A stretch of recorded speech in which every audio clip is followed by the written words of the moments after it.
Last summer, the summer of 2013, my usual eye checkup found that the normal eye pressure should be about 12, 10, etc. In one eye, for me, it was 13 or 15, and the other eye, it was 25 or 27. So it began an endless series of eye drops, and let's try this one, it might work better. No, that one might work better. And the pressure kept going up, going up. And he said that what he was looking at was something that he hadn't encountered more than once or twice in 30 years of practice. Perhaps there was a chance that things could improve by my having the cataract in my right eye surgically removed. That's such a quick, easy thing, you hardly know it's done. Week after that, much better result. Week after that, back up to 20, 25. This time when it hit 39, he said, this is going to be major, major surgery. So he put me in touch with an excellent eye surgeon in Allentown. And just for the record or for the notebooks, Allentown's about an hour's drive from me. It's 45 to 50 miles, probably more than an hour. Okay, he turned out to be a wonderful surgeon, a man with presence, a man with quality. And he said, we must move fast to save you from being completely blind in that eye. So we set up a surgery for a few days later. Surgery was made. I can't tell anybody's face with my right eye. I have maybe 5% vision. I can't see. I'm legally blind in this eye. I can't recognize anybody. I don't see how many fingers I've got up. I can't see. Okay. I still kept driving, and I still am driving with my left eye only. And with my left eye, I can see up to here, say. Past that, I cannot see anything there that looks like Sue. I can't see anything. Completely gone. Okay. Figured I'd live with that. One of the interesting features about Allentown was it's a much bigger town than the village I live in. And the man who had been my so-called family doctor for a good 8, 10 years, Dr. Darshan Patel, Indian, and he and I had a wonderful relationship going. So what do you think if you give me a test for vitamin D and this and that, and line up a test for me for this and that? And he was the guy who arranged my tests and things like that so I could see what was happening with my supplements. Terrific. Never anything wrong. Terrific. But by the summer of last year, he had moved physically to Allentown, better position for him. He was there. I said, well, it's the beginning of, end of November in there, beginning of December. We're going to leave for Ecuador 2-3 weeks. I want to try to find another family doctor just to start with one. Okay. I ask around the best thing that comes up, this particular doctor. He said, let's have a blood and urine test naturally. We did that. Come back next week for results.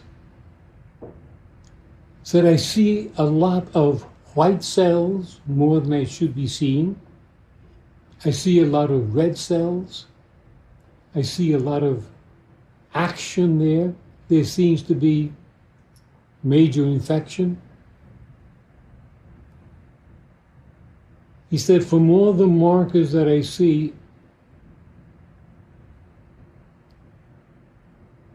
you could have a cancer.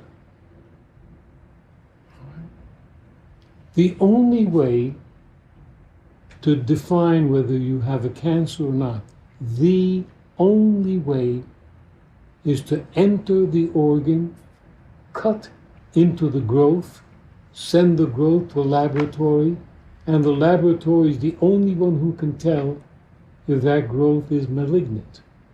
There is no other way. Every machine, and there are lots of machines, and they are very expensive and so forth, they give you an approximate idea, but they can't tell for sure.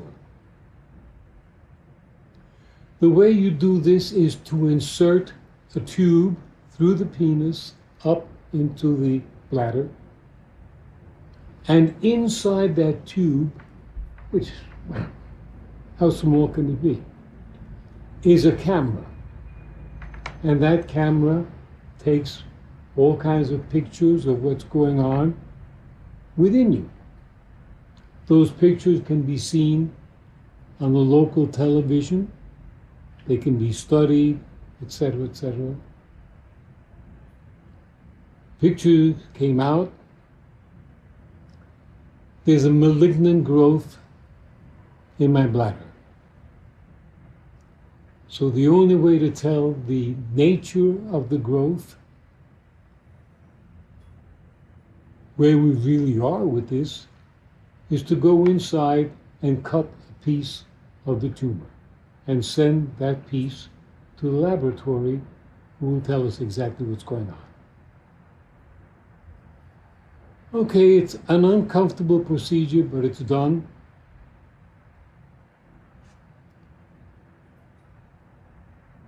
Specimen goes to the lab. It's an advanced, very malignant growth. Very powerful. It has already eaten into the wall of my bladder. An attempt is made by the doctor, by the surgeon, to remove it. He can't remove it, it's too large. So he removes the part that he can, leaves what he can't.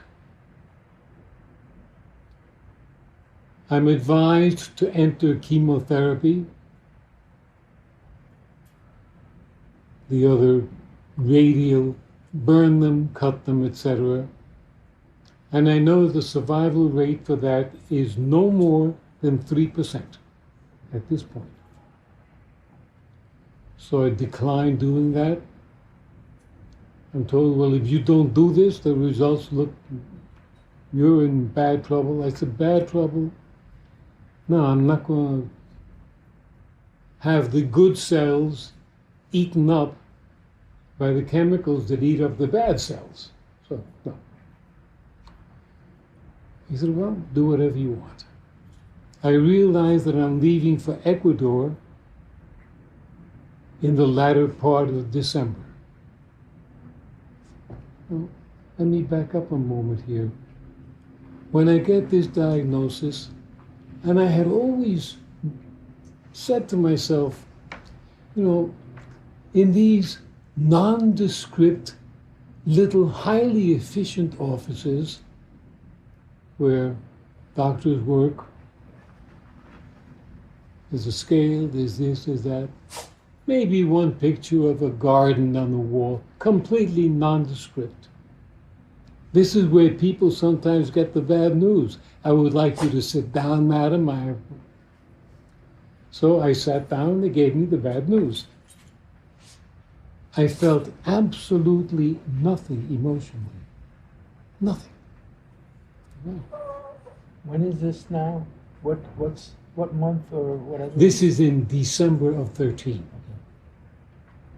I feel nothing. He said, do you still intend to leave the country? I said, yes, I'm leaving in about 4 or 5 days. All right. I'm surprised that I'm not afraid. I don't feel anything except, boy, this is going to be some fight. This is going to be the fight of my life here. This is no joking matter. Okay. I'm still going to go to Ecuador. So, in 4 or 5 days or so, Sue and I get ready, we go to Ecuador. And this is our 4th season in Ecuador.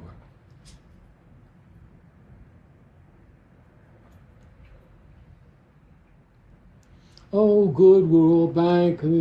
Let's have a sort of like a dinner and snacks and that sort of thing at a dear friend's home. Okay, we'll go.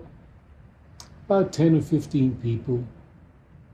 Some I know very well, some I've met once, some I have never met. And Sue, of course, is with me. This man appears and says, my name is Robert, Bob. How do you do? How do you do? So you're a musician, and then we start to talk socially. And something tells me that there's something more to this man than meets the eye. We talk more, and he sends me a note that evening, an email, saying, I'm very, very glad to have met you. I think we have something that's worth having. I'm very fond of you, and I'm hoping to see you again in the very near future. Okay, thank you. I write back, thank you, I found you, fond too. We have lunch. He's been an entertainer. He's had a very wide past. Nina. Hi, hold on a moment. Wendy, you can go to the other room. Where is that? America. Currently working in Ecuador as a psychotherapist in a wellness program. And he seems to me to be a very, very sensitive man. I'm sure he would be delighted to be here right now. He's the kind of man who does belong here right now.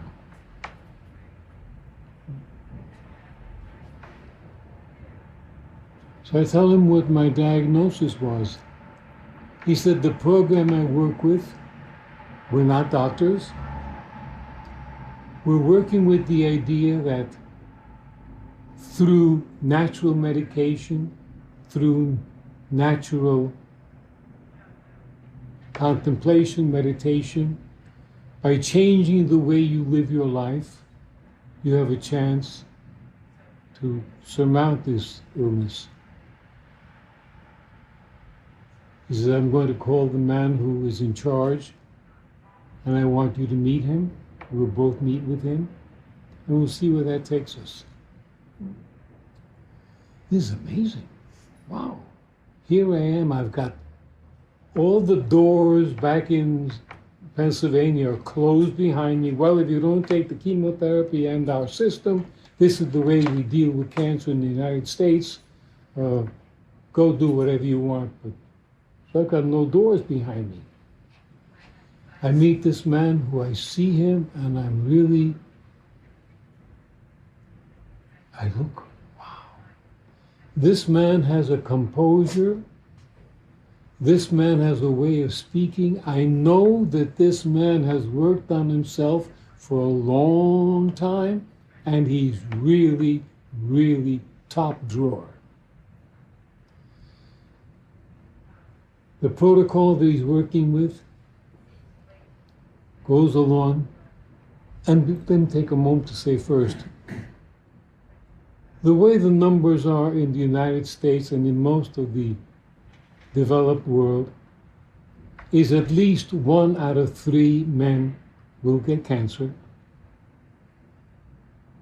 About 3 out of 4 families will have cancer in the home, whether it be a parent, a child, somehow. None of us are going to escape the idea that this illness is now worldwide ravaging. So we come to the conclusion that to do something the way we would like to do it naturalistically, a person is going to have to change every aspect of their life, how they think, how they feel, what they do, what they eat, every single thing. And he reminds me, this is going to be a full-time job. So I start with him. He's got something called a RIFE, R-I-F-E machine, which was popular in the whole civilized world. The United States government has banned its use, so it's no longer found here. It can be found in Mexico, it can be found in Canada. I'm working with that. One of the basic ideas is that a cell is merely a small percentage of what we are as people. When you and I, as people, are somewhat afraid, we turn back, we cover. When a cell meets something that it can't handle too well, it covers, closes. From its closed, covered position, it cannot get warmth and it cannot get light. That is one of the basic factors of all cancer cells. Cells that cannot get light, cannot get food, and live basically on sugar, glucose. So as patients in this area, we must change the idea of our body, yours and mine, all of us, which at present in a healthy condition runs on glucose. We've got to turn it off to no longer run on glucose, but to run on, what's the thing it runs on next? I don't know. Sucrose? Keto, was it some keto? Right, exactly, Keto. on keto. Okay, that's done through more than rigorous diet. I can't come near anything that smells or thinks or tastes of being sweet. There are many protocols.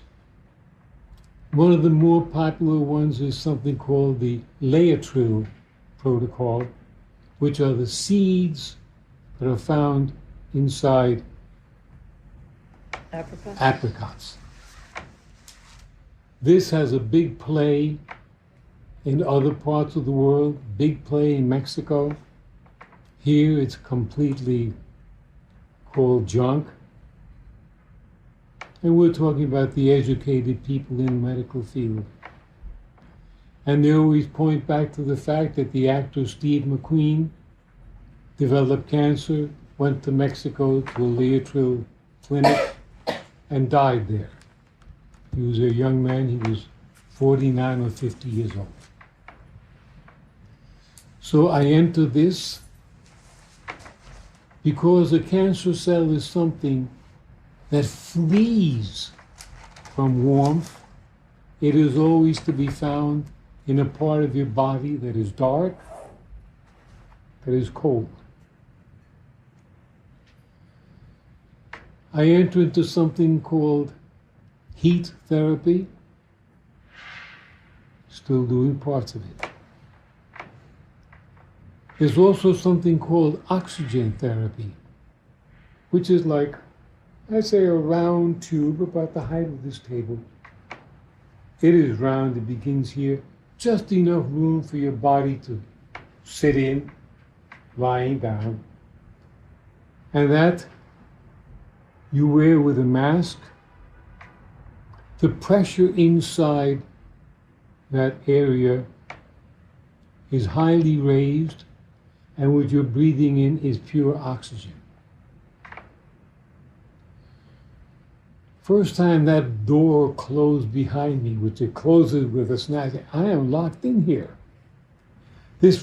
I can barely turn around, there's no getting out of this unless the person who is looking after this machine stays where they are. But it's a young, very attractive woman. And I'm saying, well, so suppose her boyfriend calls her. She says, I'm just going to step out for a moment. Oh my God, I forgot that guy from New York. He's in the machine. Naturally, when it has a chance, paranoia will sing the blues. So I'm very uptight the first session, completely painless. Uptight the second session, but by the third section, this is very good. I feel very good, terrific in there. I have a total of 5 sessions.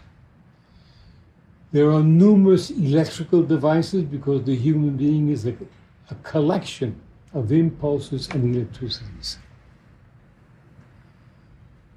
All right, to make a long story even shorter, I see this man, his name is Patrick, in the wellness center about 3 times a week.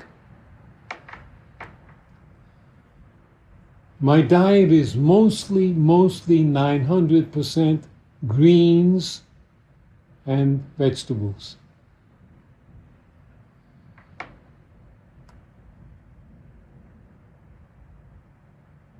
I finally find, and the juice has to be made, so I ingest maybe 50 carrots a day, No, not that many a day. about 20. Yeah. About 20 carrots a day, should be more. And we finally, through luck, and what I'm speaking of here is the magic of all these things that is constantly whirling me.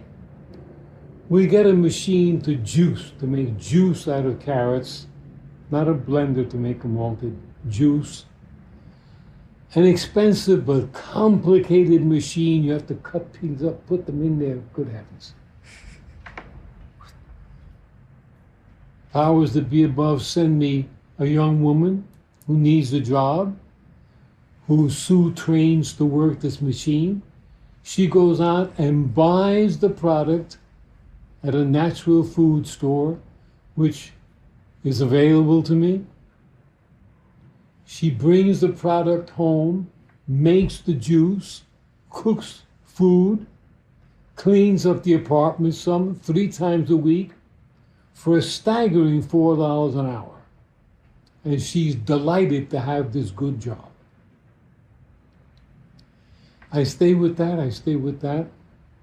Meantime, I've noticed I'm losing some weight. Back at the beginning of all this, my average weight was 175 pounds. Now I look at my machine in Cuenca, I weigh 128 pounds. My old trousers are size 40s and 38s. They just close all the buttons and they slide right off me. I use trousers now 32 and 30.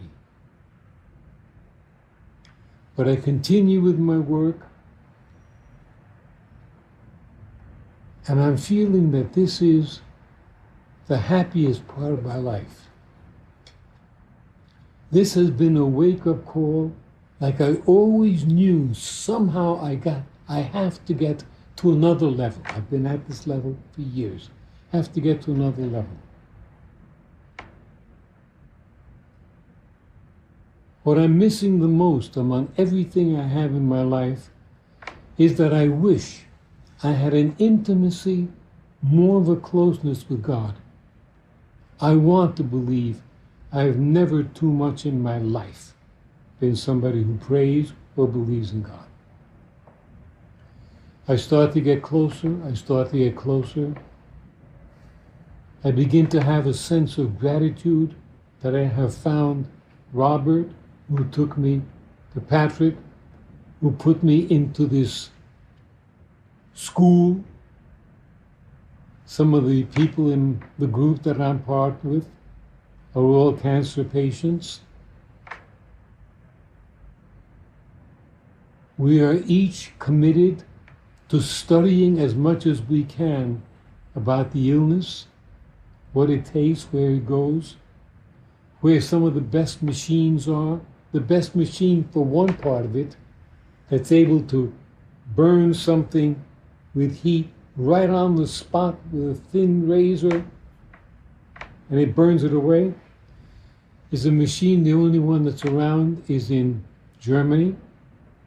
One of our guys went there, spent 2 weeks there, took about 5 treatments. All the cancer is gone for now. So I'm working, studying, reading, and finding that I have never felt so close to myself. I have never in my life felt this close to Sue. I have never in my life, not 100 times a day, maybe 500 times or more, God, thank you for putting me in a position where I had to wake up as much as I possibly could. I begin to nourish the ideas. God loves me. And what I want more than anything is to come closer and closer to God in my lifetime.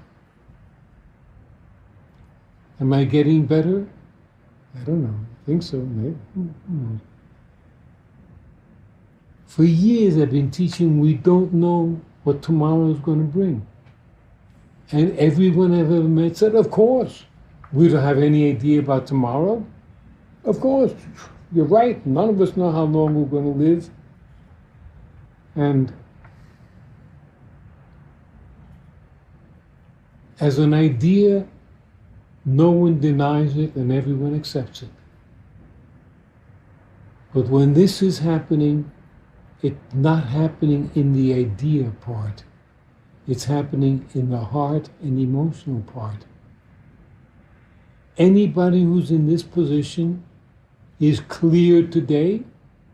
You're in remission. Tomorrow you go and there's something is found growing. Well, you got it again. Many people sort of win the first round. A good healthy number win the second round when it has come back once. Very, very, very few, if any, win the third round. That's the one that takes you out. Down there, I'm beginning to notice the politics of medicine, which I'll go into in a minute, the ones in the United States, which even down there are affected. I've got a piece of tumor in me. It's part in my bladder wall, and no one will take it out because I'm not enrolling for the treatment, which is chemotherapy or this or that. But you can't be a patient. How can I, as a doctor, say, I cut him and he's got no treatment plan? I don't have a treatment plan with, I haven't got a patient. I find from nowhere this very, very good surgeon who says, I'll cut, but it stays between us, and you must sign that I warned you that if you didn't take the remainder of this treatment, you face death. So he cut, and I could lie down in my operating table and watch the television, which shows it being ground. I'm taking, okay, it's taken out. Now I have one issue gone, another one enters. I am incontinent, which means on the average I have about 30 seconds before I have to jump out of my chair and go to the bathroom, anywhere I am. If I'm not near where there's an easy bathroom to get to, I get very, very upset and tense and worried. I don't want a disaster in my car. I don't want a disaster wherever I am. That's both for urination and evacuation, same thing. So there's something put into me called a catheter. It's a plastic line that runs from your bladder to a bag that ties onto your leg or something, and you don't have to think about it, you just go, no problem. But with the one they give you in South America that probably cost them maybe 60 cents, there's a problem with the machine.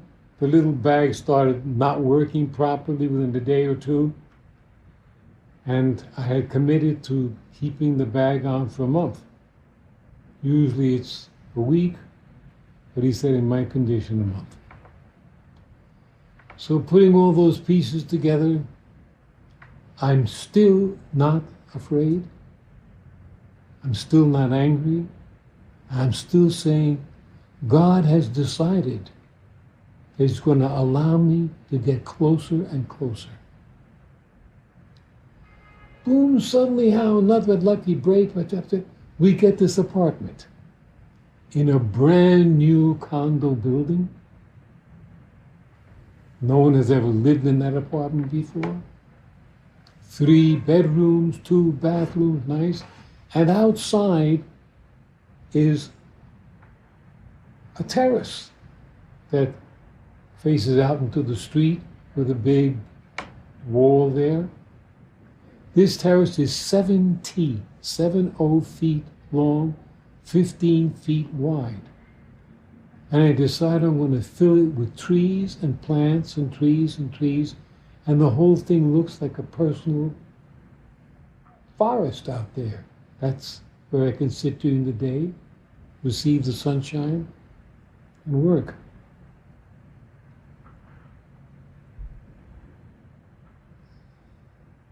A very nice man I meet, who's my upstairs neighbor. He's up on the 7th or 8th floor.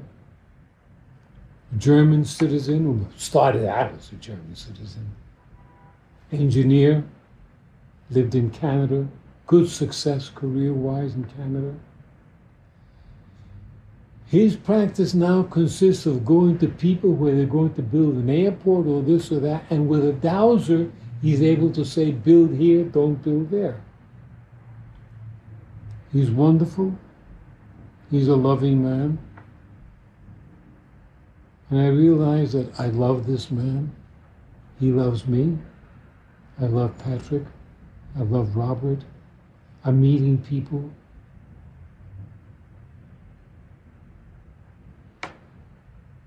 I have a life of more people than I've ever had in my personal life. Through all this, Sue and the pianist, they founded something called the Ecuador Jazz Society, Ecuador Jazz Society. And we have a gig that we play music. Sue and I play 2 nights a week. And our idea is to meet young musicians who are able to play their instruments, but don't know the language of jazz, and to teach them the language of jazz, and to provide an orchestra for them to apprentice in, which is playing with Sue and I, and Sue conducts and teaches and all this. So the jazz scene is straight. I hadn't played my horn in public in 30, 40 years, and here I am playing 2 nights a week.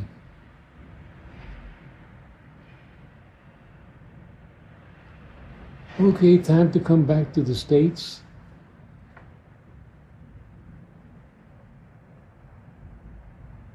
I have a hernia now.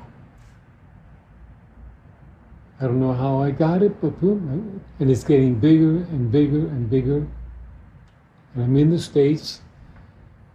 Find a doctor in Allentown. He operates on the hernia, puts in a shield so it won't break again. And here I have that right now.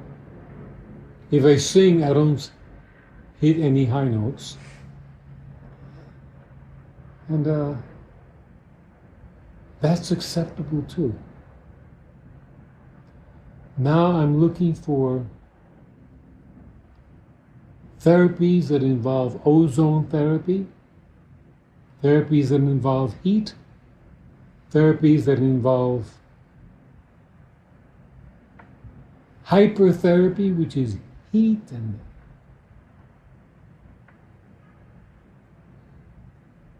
there's something called marijuana, which has turned out in the last, to my knowledge, 2-3 years, not to smoke for pleasure or recreational, because that's the part in it that's got THC, but this is to be boiled, made into liquid, and it's one of the most powerful curing elements known. Boiled, I think it's juicing, not boiling. What? Juicing. Juicing, not not boiling. Yeah. One of the ideas is that a pound of marijuana, which is a rather big object with seeds and everything, gets reduced down to a vial about this big and about that wide, gets boiled down to that, and that's what you take, put it under your tongue a few times a day. The results of it throughout the world have been staggering, highly popular in many civilized places. It is still illegal in the United States. If you can prove that you're a cancer patient, in some states, you're allowed to buy marijuana for recreational use to take away pain. It is not considered a healing agent. It is not considered a medicine. It is considered a class number 1 drug, which is a prison sentence and not to be sent through the mail or anything like that, or cross the state border, one state to another. So I guess from here on in, the trip may be my going to a state where it's allowed, which is basically Washington, California, Colorado, a country where it's allowed, which is Paraguay, Uruguay, and continue to ingest on a daily basis at least 100 pills, 10 of these, 6 of those, 4 of those, 2, all day long. Eat what I'm supposed to eat. And out of all this, even with all the kindness that God has given me, I have never in my life cooked a meal. I can barely make coffee. I make it pretty good. I'm a Puerto Rican prince. I have a mother whose job is to be in the kitchen cooking. I have an aunt who comes over to visit her whose job is to cook and iron my shirts. I have a father who doesn't have a word to say in this world except go out and bring home his paycheck, put it on the table. And all I'm supposed to do is look good. That was my young manhood, and I lived with my parents till I was in my early 30s on this kind of basis. Gil, there's no point in you going out and playing a stupid job at a stupid bar. I'm paying the rent here, which is the same whether you're here or not. I pay the electric whether you're here or not. Why in the world do you want to embarrass yourself and all by go to some stupid bar to play music? Gil, how much do you need?